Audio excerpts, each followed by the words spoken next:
Human beings are amazing. We invented medicine, airplanes, and the ability to order mozzarella sticks at 2 a.m.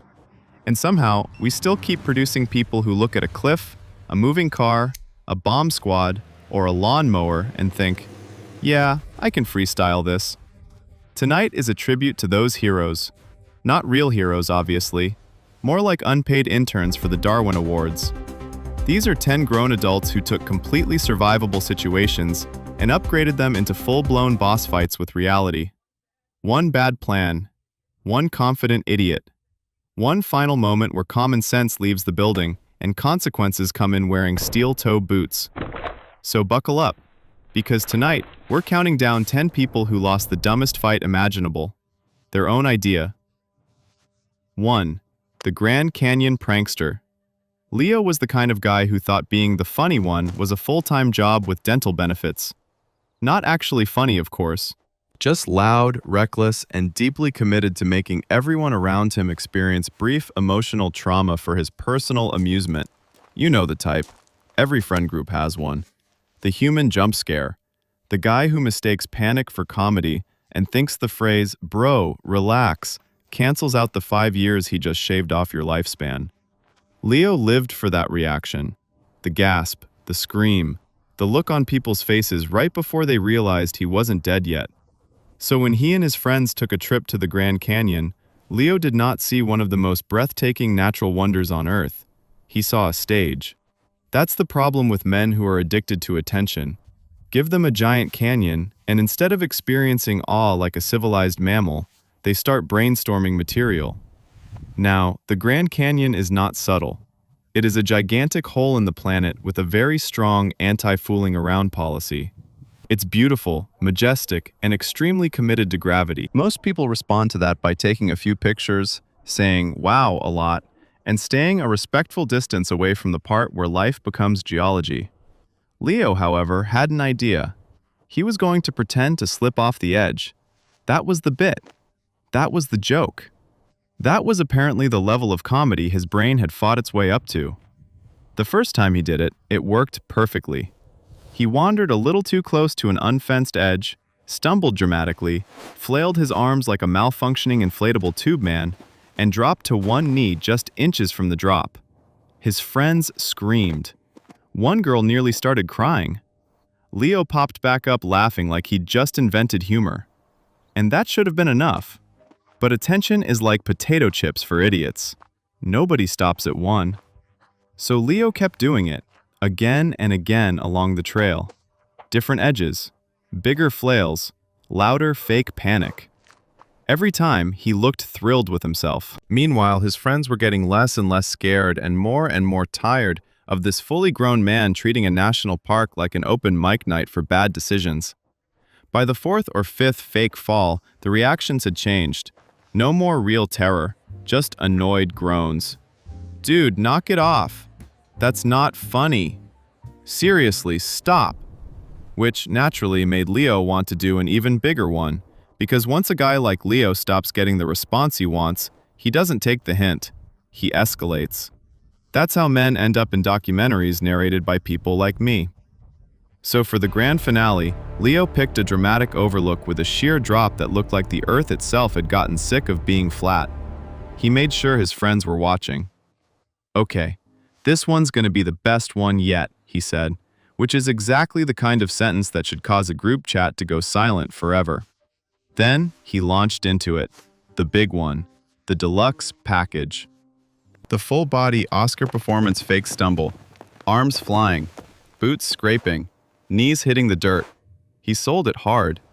He ended in a pose right near the edge, breathing heavy, smirking, waiting for applause that never came. His friends were already walking away, emotionally bankrupt and tired of financing his stupidity with their blood pressure. So Leo stood up, and because the universe loves timing, he took one little casual step backward. Just one. Not part of the bit. Not for the audience. Just a lazy little punctuation mark from a man who had spent all day mocking the exact danger standing behind him. And that's when his heel landed on loose gravel. No dramatic scream this time. No performance. No grin. Just one instant where his face changed from smug prank goblin to pure animal terror, The kind of look a man gets when his joke suddenly becomes official. All this because Leo wanted one more reaction. He spent the entire day pretending to fall into the Grand Canyon for attention, then finally did it for real, which, if we're being honest, is the most committed he had been to a bit all afternoon. 2. The 60-mile-per-hour seat swap genius. Klaus was a brand new driver, which is a dangerous species in any country. But in Germany, where the Autobahn exists and speed is treated less like a number and more like a suggestion from weak people, a nervous young man with too much confidence can become a very specific kind of disaster. Klaus was one of those guys who thought driving fast made him look cool, right up until the exact second consequences showed up with flashing blue lights. He was late for his own birthday party. Now, normal people respond to that by texting, "Sorry, on my way," maybe blaming traffic, and showing up with the emotional maturity to accept that cake can, in fact, wait. Klaus was not operating from that part of the human experience. Klaus was operating from the teenage male emergency brain, where every inconvenience becomes a life-or-death crisis, and every solution sounds like it was brainstormed by raccoons in a stolen Honda. So there he was, bombing down the Autobahn with his friend Sven in the passenger seat, panic driving like the party was going to dissolve if he didn't arrive before the chips got opened. Then he saw it. Blue lights. Police. And instantly, his soul left his body, filed paperwork, and came back with the worst plan in Germany. Because Klaus was still on a probationary license. A speeding ticket wasn't just annoying. In his mind, it was the end. The fall of Rome. A bureaucratic apocalypse. His whole future shrank down to one terrified little thought. I cannot be the one driving when they pull us over. Now, a normal idiot might deny it. Maybe lie. Maybe pull over and start sweating through the conversation. But Klaus went bigger. Much bigger. He looked at Sven, looked at the road, looked at the police lights in the mirror, and decided the most elegant solution was to switch seats while the car was still moving at 60 miles an hour. That is not a thought. That is a concussion audition. Sven, to his credit, immediately reacted like a person with one functioning brain cell. Just pull over. A great suggestion. Strong. Simple. Human. Klaus ignored it. Because once a bad idea reaches a certain level inside a panic-brained man, it no longer feels stupid. It feels cinematic. And Klaus, in that moment, genuinely believed he was starring in a clever little action movie where everything would work out because he wanted it to. So he unbuckled his seatbelt, already insane.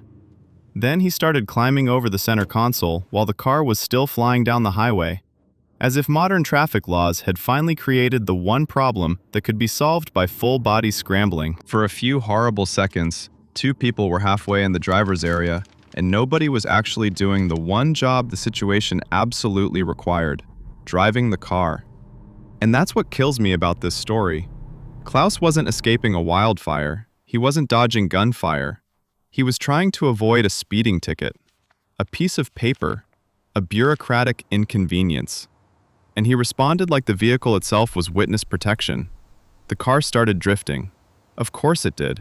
Cars tend to get weird when the driver leaves his post to perform gymnastics. Sven was yelling. Klaus was tangled over the console like a seatbelt-hating octopus. The steering wheel was freewheeling through destiny. Then they drifted directly into the path of a semi-truck, which is just perfect, really.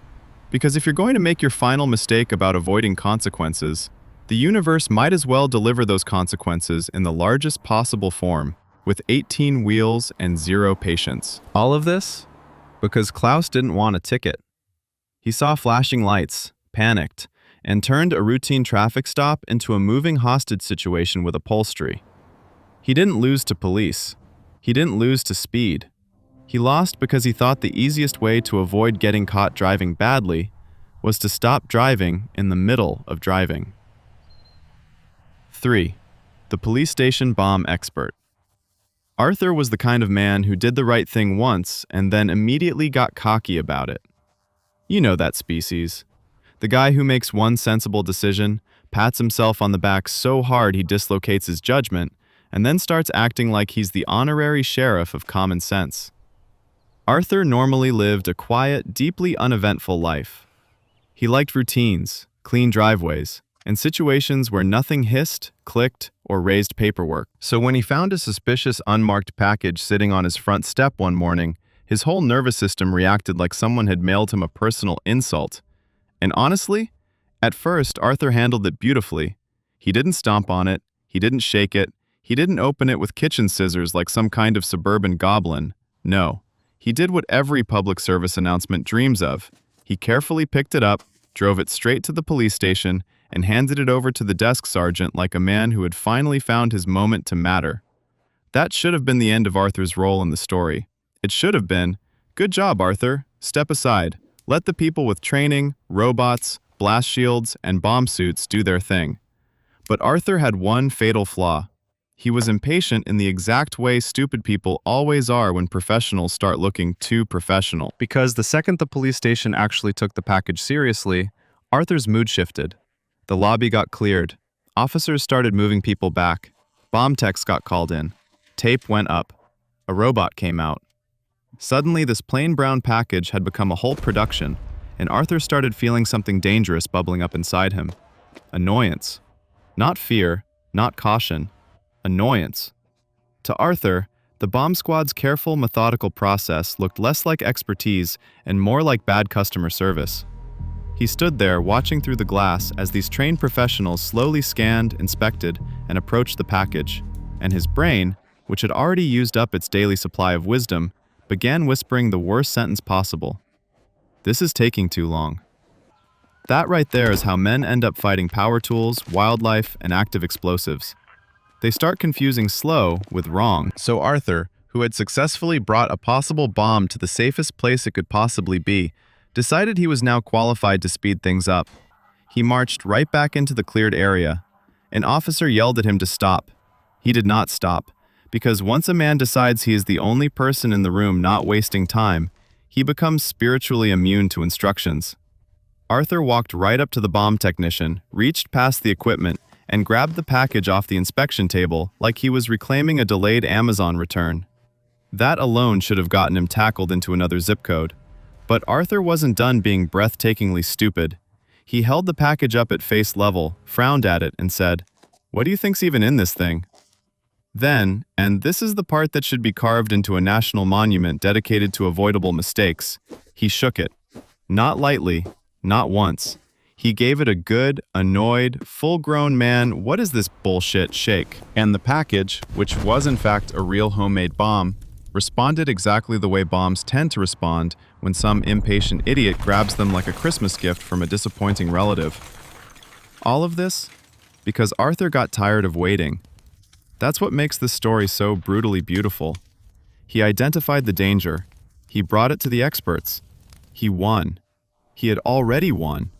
And then he snatched defeat out of the hands of trained professionals because the process offended his personal sense of efficiency. Arthur didn't die because nobody knew what to do. He died because he looked at a live bomb in a police station and thought the missing ingredient was more Arthur. 4. The DIY. Bungee math scholar Kevin was the kind of man who believed measuring tape was basically a college degree. Not a tool, not a helper, a license. If he measured something, in Kevin's mind, he had mastered it. That's how you get men standing on dangerous structures with internet confidence and the facial expression of someone who has never once been told, "Hey, maybe don't." Kevin loved adrenaline, but not in the healthy, supervised, insurance-approved way. He didn't want a trained instructor. He didn't want safety staff. He didn't want a commercial bungee site run by people whose whole job was keeping customers from becoming physics examples. Kevin wanted the thrill without the middleman, because paying experts, to him, felt like admitting another adult knew something he didn't. That was not happening. So when he found an old railroad trestle out in Virginia, 70 feet high, rusty, dramatic, and absolutely perfect for a man trying to turn self-confidence into a body-shaped warning, he saw opportunity. This wasn't just a bridge, this was his launch pad. His stage, his personal TED Talk called "How Hard Can Bungee Jumping Really Be?" And here's the part that makes this story art. Kevin actually tried to do the math. That's what I love most. He didn't just wing it. No. He put on the costume of responsibility. He bought a brand new 60-foot bungee cord online, which already feels like a sentence delivered by a judge. Then he spent an afternoon on the bridge with a measuring tape, checking the height from the railing to the rocky riverbed below. 70 feet. Then he measured the cord. 60 feet. And right there, Kevin's brain lit up like a cheap casino sign. Perfect. 10 whole feet of clearance. In Kevin's mind, this was no longer reckless. This was engineering. This was precision. This was a man who had conquered danger with arithmetic and vibes. He probably stood there nodding to himself like some kind of off-brand NASA intern of stupidity. Now, a smarter person, which in this story includes raccoons, most goats, and several decorative lamps, might have asked one tiny follow-up question. Hey Kevin, doesn't a bungee cord stretch? But Kevin did not ask that question, because once a man starts calling himself careful in a situation this stupid, every missing thought becomes a loaded gun. So on jump day, Kevin showed up feeling invincible. He tied the cord to a heavy steel beam, wrapped the other end around his ankles, checked his knots, looked out over the river, and took that deep, cinematic breath men always take right before life says, "You know what? Let's correct this loudly." Then he jumped. And for the first few seconds, it was glorious. Pure rush. Wind in his ears, ground coming up fast. Kevin probably felt amazing. Like an eagle. Like an action hero. Like a man who had successfully bypassed the expensive, annoying part of extreme sports where professionals ruin all the fun by keeping you alive. Then he hit the 60-foot mark, and the bungee cord, in keeping with its entire reason for existing, began to do what bungee cords do. It stretched. Of course it stretched. That's the whole brand. Not a little. Not, oops, a lot. And in one instant, Kevin learned the difference between a rope and a bungee cord the same way some people learn not to touch the stove. Way too late and with a lot more commitment than necessary. All of this because Kevin thought measuring the cord was the same as understanding the cord. He didn't fail because the gear was broken. He failed because he built an entire life or death plan around the revolutionary idea that stretchy things might stay the same length when thrown off a bridge, which is not math. That's just confidence wearing a helmet it didn't earn. 5. The Hornet Nest Lawnmower Warrior. George was the kind of suburban man who believed mowing the lawn was not a chore. It was a ritual. A sacred male ceremony involving sneakers, grass stains, engine noise, and the quiet spiritual satisfaction of making the yard look slightly less embarrassing than the neighbors. For George, Saturday mowing wasn't just maintenance. It was therapy with gasoline. It was one of the few moments in life where nobody could ask him to talk about feelings because the mower was too loud and he was in the zone. And on this particular sunny afternoon, George was out there doing what millions of American men do every weekend, pushing a machine in straight lines and acting like it was a war story. Now, George's backyard had one large old oak tree near the fence line. Big trunk, thick branches, shade.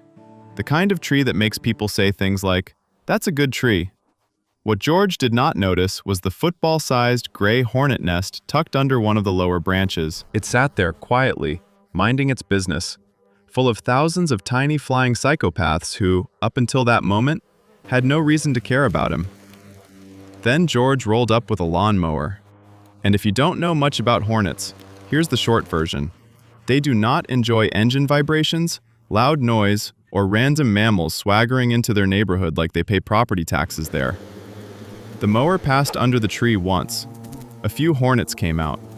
That was the universe giving George a free warning, a little demo, a trailer for the main event. George looked up, got annoyed, and did what a certain type of American man always does when nature politely says, "Back up." He swatted at it, like an idiot. That one dismissive wave of the hand turned a bad moment into an insect blood oath. Because hornets do not interpret swatting as, "Please leave." They interpret it as war has been declared. An alarm pheromone went out instantly, which is basically bug language for, "Everybody grab a knife, this bald ape picked the wrong address." And then the nest erupted. Not like a couple bugs flying around your lemonade. Not like a minor nuisance. I mean a full airborne riot. Hundreds of hornets came pouring out in a furious black-yellow cloud with the energy of a biker gang that had just been evicted from a tree. The lawnmower noise disappeared under the sound of wings and panic. George, who had spent his morning feeling like king of the yard, suddenly found himself in a one-sided fight against an army that didn't care about his deck shoes, his weekend plans, or his belief that one quick swat solves everything. He let go of the mower and ran. Of course he ran. But here's the thing about hornets. Once they lock in, they are not debating. They are not warning. They are not interested in cooling off. They are fully committed to making sure you understand this was a terrible use of your afternoon. George staggered across the yard, slapping at his face, neck, arms, shoulders, basically doing the world's least dignified dance, while thousands of tiny rage missiles treated him like a moving piñata full of bad judgment. At some point, he probably realized the mower was still running behind him, which really just makes the whole thing feel more American. All this because George wanted to mow near one tree without paying attention for 2 seconds. He didn't lose to bad luck. He lost because he brought a roaring, gas-powered earthquake under a hornet nest, got one polite warning, and answered it with the human equivalent of, "Shut up." And the hornets, to their credit, handled that disrespect like professionals. 6. The leaf blower gasoline genius. Randy was the kind of suburban man who believed every household problem could be solved with one of three things: more noise, more horsepower, or standing there with both hands on his hips until the solution respected him. This was a man who did not believe in cleaning up a spill. He believed in attacking a spill. He lived in a perfectly normal neighborhood where every garage contained the same wholly American objects: an old cooler, 17 mystery screws, half a Christmas decoration, and at least one machine powerful enough to turn a minor inconvenience into a local news segment. On this particular Saturday, Randy was out in the garage messing with gasoline like it had never betrayed anyone before. He was trying to top off the mower, missed like a champion, and dumped a good, shiny puddle of gas all over the concrete floor. Now, a regular adult sees that and thinks, okay, open the garage, grab some rags, clean it up. Don't die over this. But Randy was not operating from regular adult headquarters. Randy was operating from the section of the male brain where the phrase, "there's gotta be a faster way," has killed more people than modesty ever could. And then he saw it. The leaf blower. Hanging on the wall like destiny for idiots. That was the exact moment his final surviving brain cell packed a suitcase and walked into traffic. Because to Randy, the solution suddenly seemed elegant. Why wipe up gasoline by hand like some kind of peasant? Why kneel? Why scrub? Why experience humility when you own a machine that can produce angry wind at highway speed? He was going to blow the gasoline away. That was the plan. Not remove it, not absorb it. Just aggressively redistribute it around the garage like some kind of flammable air freshener. His wife, from inside the house, asked what he was doing, and Randy said the most dangerous sentence in modern home ownership. "I got it." No, Randy, you had gas fumes and a machine with a hot motor. Different thing. So he yanked the starter cord and the leaf blower roared to life with the exact sound a bad idea makes when it officially becomes active. Randy gripped it with both hands like he was about to save the nation. Then he aimed the nozzle at the puddle and squeezed.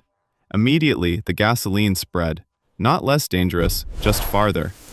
It misted across the floor in a fine shimmering spray, shooting under the mower, across the tools, toward the shelves, and generally making the entire garage smell like a NASCAR pit lane run by people who failed chemistry on purpose. The fumes rose fast, thick and invisible, filling the air with that special kind of tension where every molecule in the room is waiting to see who wins. Common sense, or Randy's deep personal war against effort. And Randy, naturally, took this as progress, because dumb men love movement. If the mess is moving, they think they're doing something. Doesn't matter if the movement is flammable vapor now covering twice the surface area. It looks productive, and that's enough to keep the fantasy alive. So Randy gave it more throttle. That was the moment science stopped observing and stepped in personally. See, gasoline fumes don't need much. One tiny spark, one hot surface, one microscopic whoops from a machine that was never supposed to be introduced to vaporized fuel in an enclosed space. and Randy had helpfully brought a screaming little combustion engine right into the middle of the problem, like a man trying to host a fireworks show in a gas station bathroom. The ignition was instant. The garage answered with one giant whump that sounded like the house itself had finally had enough of him. Tools jumped. Storage bins launched. One rake probably saw God for a second. The garage door buckled outward like it was trying to leave the family. All of this because Randy didn't want to use a towel. He looked at spilled gasoline and decided the missing ingredient was wind, noise, and confidence, which is such a beautifully American way to ruin an afternoon that honestly, I almost want to salute it. 7. The Lawnmower Nitrous Champion. Earl was the kind of man who couldn't leave a perfectly functional machine alone. If something worked, Earl wanted it louder. If it moved, Earl wanted it faster.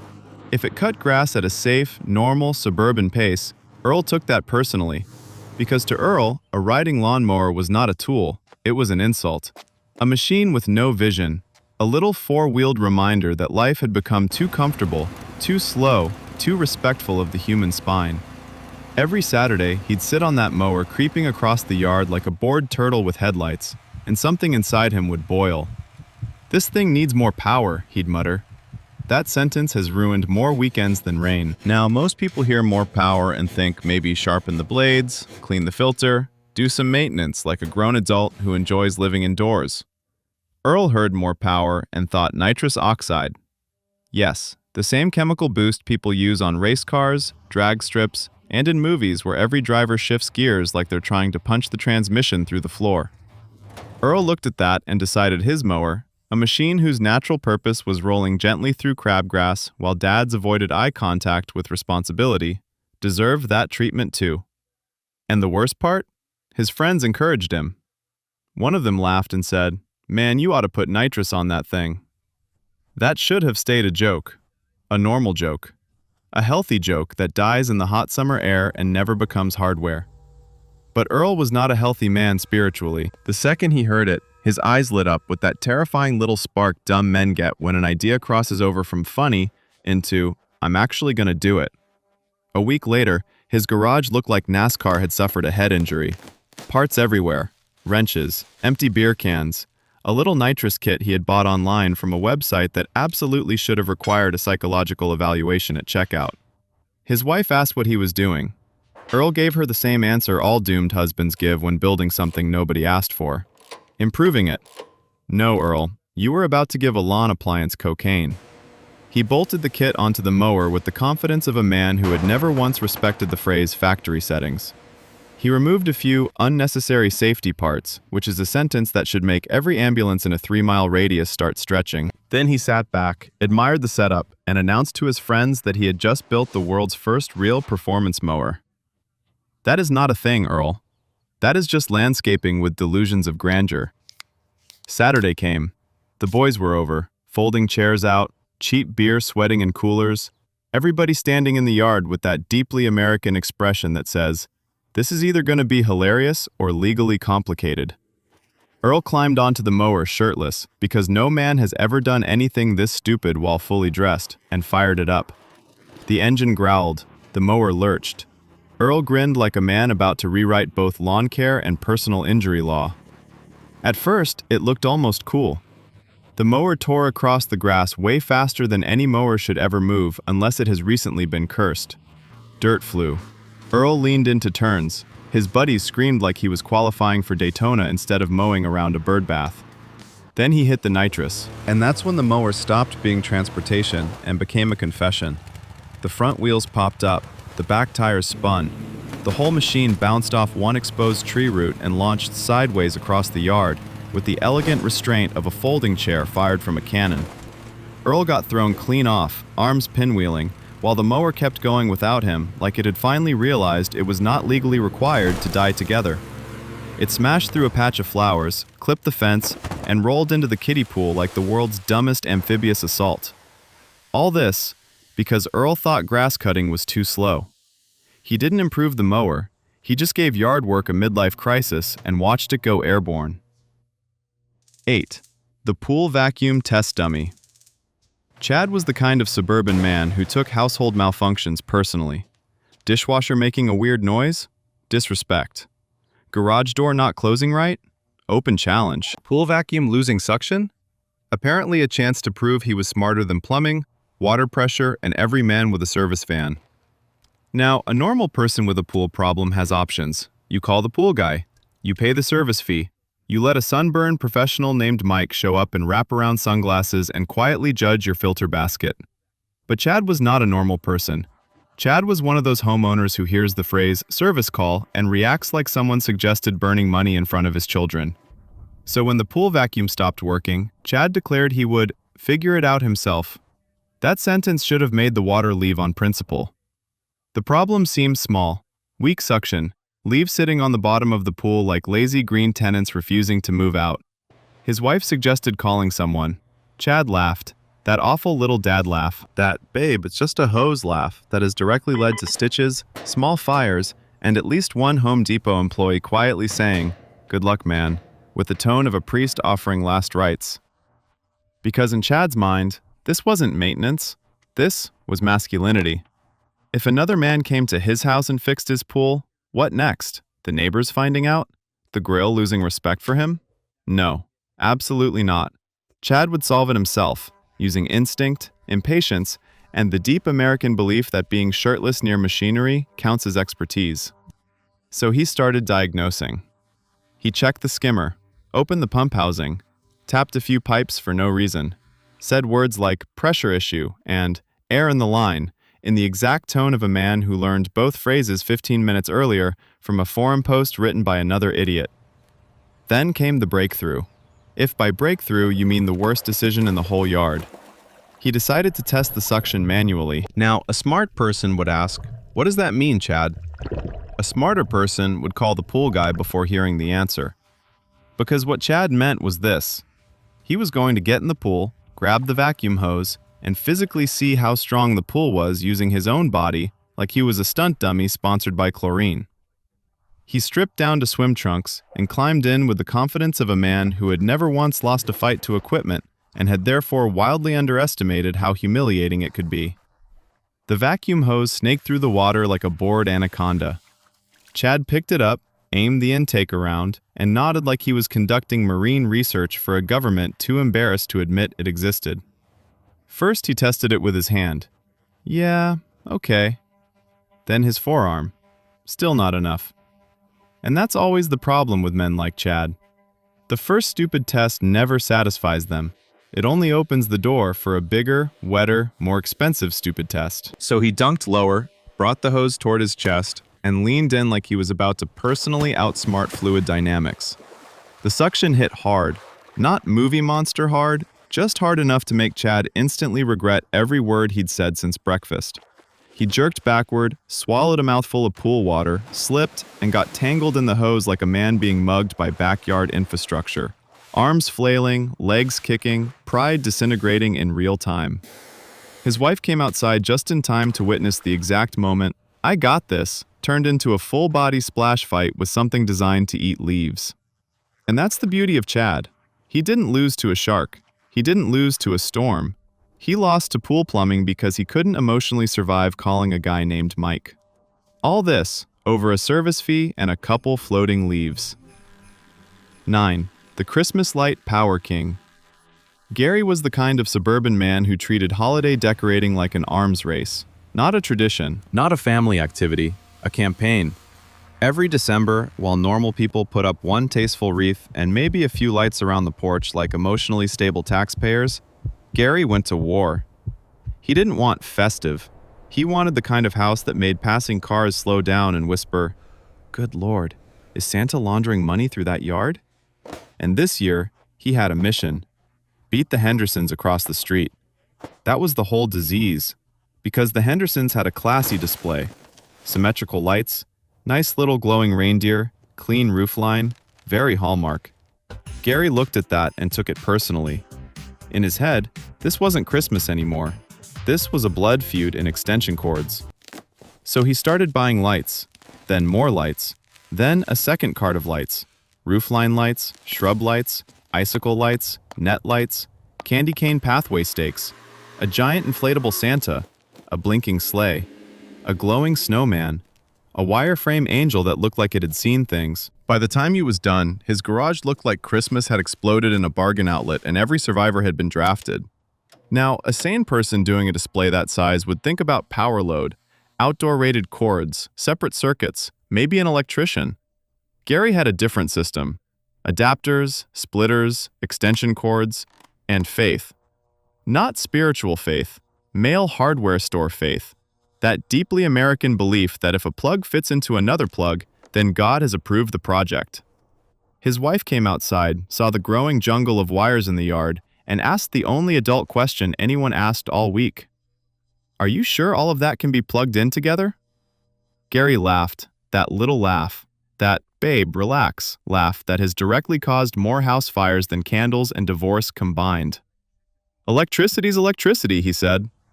"No, Gary, that is not how electricity works. That's how toddlers describe lightning." But once a man like Gary starts calling himself basically an engineer, reality usually has about 10 minutes before it has to get involved.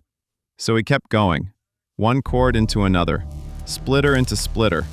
A daisy chain of bad judgment running from the garage outlet all the way across the lawn like a glowing suicide note written in plastic. And then came the test run. Gary stood back in the driveway with his hands on his hips, chest out, face glowing with the smug confidence of a man who had absolutely not earned the next 30 seconds. The kids were excited.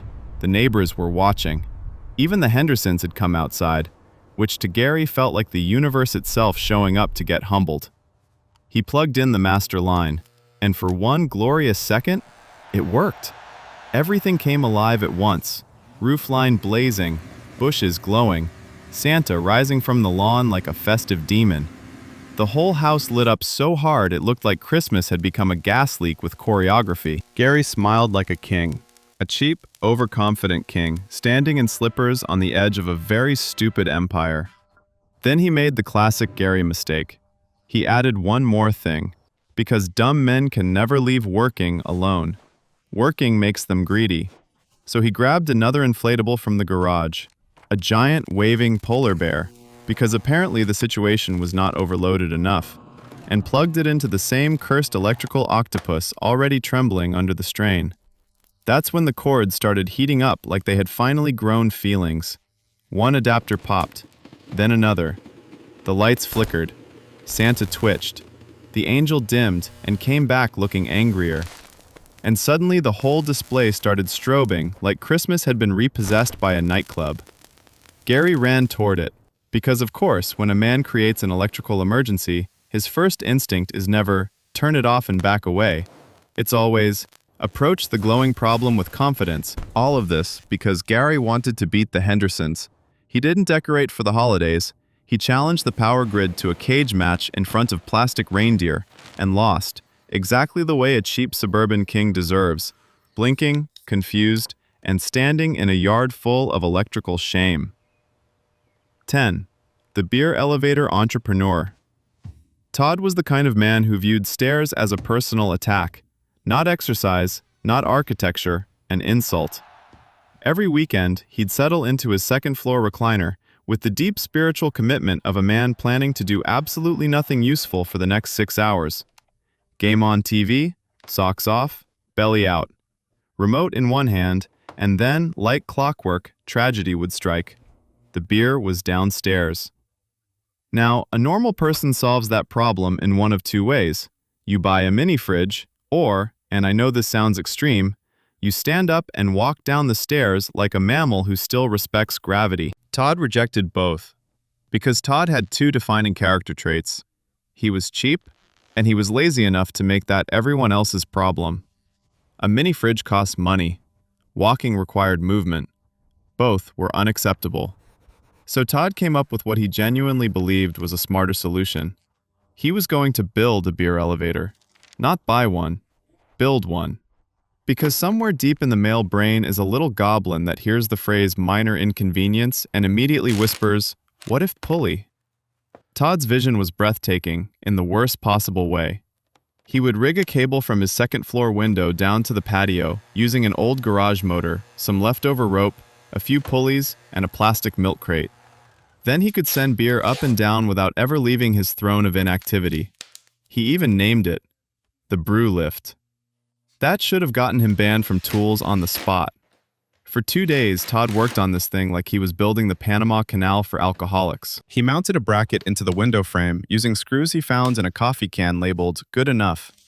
He attached the little motor to a plywood board that looked like it had already lost faith. He ran the rope through mismatched pulleys he described as industrial grade, which, in Todd language, meant they were metal and had not yet broken in front of him. His wife saw the setup and asked the only reasonable question left in the county. "Why don't you just buy a mini fridge?" Todd laughed. That awful little man laugh. The one that means a guy has already confused being cheap with being innovative. "Why spend $100, he said, "when I can build this for 20? Right. Because nothing says fiscal responsibility like turning your upstairs window into a bootleg cargo port for Coors Light. And here's the part that makes this story truly beautiful. The first test run worked. Of course it did. That's how bad ideas survive long enough to get promoted. Todd loaded the milk crate with 6 beers, hit the switch, and watched the cargo rise smoothly from the patio to his window, like some kind of divine blessing for men with weak knees and weaker judgment. He was ecstatic. You could see it in his face, that smug little grin dumb men get when they think they've outsmarted both capitalism and stairs. And that was the exact moment everything became much worse. Because one successful test is all it takes for a man like Todd to stop being careful and start being creative. 6 beers became 12. Then a bag of chips. Then, because apparently he was trying to build a full-service vertical bar, he added a sandwich. That's when physics finally stood up from the couch. The overloaded crate swung sideways. The rope jerked. One bracket pulled loose from the window frame with a sound that can only be described as budget innovation leaving the chat. The whole brew lift whipped back like a drunk medieval weapon and smashed through the window in a spray of glass, aluminum cans, and the full emotional consequences of laziness. One beer hit the ceiling fan, one nailed the TV, one exploded against the wall like a tiny carbonated grenade. And the crate itself, this magnificent little idiot bucket, came flying through the opening and caught Todd square in the face, hard enough to make his entire invention feel briefly self-aware. All this because he didn't want to walk downstairs for a beer. Todd didn't invent convenience, he just gave laziness a motor, a rope, and a direct flight path back into his own skull. So tonight we watched one fake comedian turn the Grand Canyon into his final punchline, one teenage genius try to switch drivers at 60 miles an hour like traffic laws were optional improv, and one man bring a suspicious package to the police station only to personally undo the entire concept of letting professionals handle it. Then we got a DIY bungee scholar who forgot stretch is kind of the whole bungee thing, a suburban lawn king who picked a fight with a hornet nation, a garage wizard who treated gasoline fumes like they just needed more wind, a redneck engineer who gave a lawnmower performance anxiety and nitrous, a pool owner who nearly lost to a leaf-eating hose, a Christmas tyrant who challenged the power grid to a public cage match, and finally, Todd, a man so allergic to stairs he invented a beer elevator and got mugged by his own laziness. 10 stories, 10 terrible plans, and one shared philosophy. I got this. No, they did not. Now, I need to know, who was tonight's undisputed heavyweight champion of avoidable stupidity?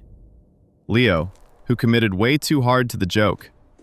Arthur, who brought a bomb to the safest place on Earth and still found a way to lose. Kevin, who did all the math except the part where the cord is literally supposed to stretch. Or Todd, who turned beer delivery into a home invasion. Drop your top 3 dumbest legends in the comments and defend your ranking like it's the only thing standing between you and your own bad idea. And while you're down there, tell me the dumbest thing you almost did before your last surviving brain cell tackled you in the parking lot and saved your family name.